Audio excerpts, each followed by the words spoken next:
सखी लर्निंग में वार्निंग ना कर पाई।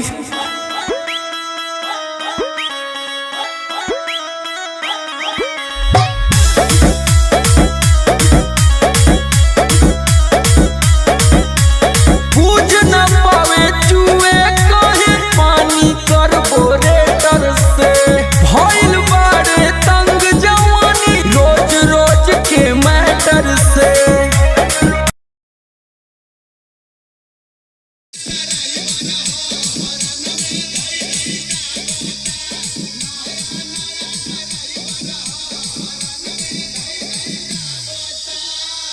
लागता कि सखी लर्निंग में वार्निंग ना कर पाई।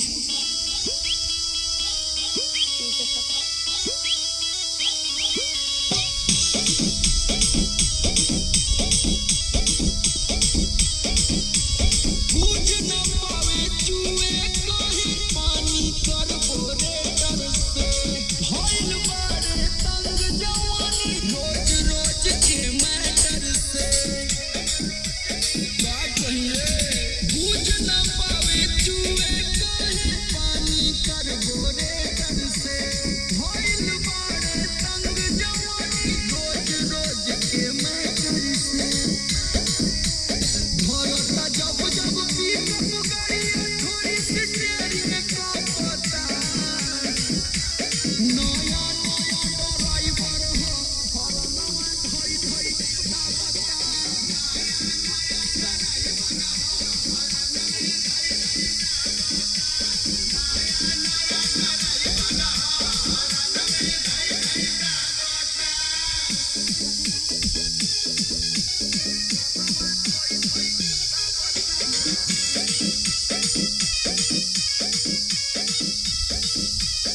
मारी दे लाया जाके में हद से भी रेत हो भितारी के मोबिल सारे बहरी देला फेंक हो और पूरा छिटा मार देला ये सखी।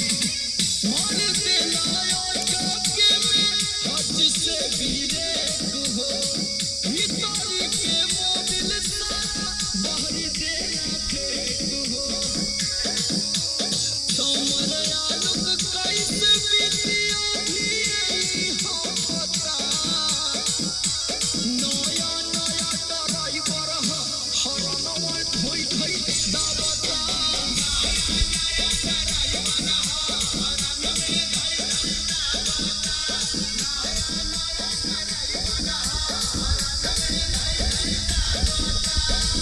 सोचा तारी कौनो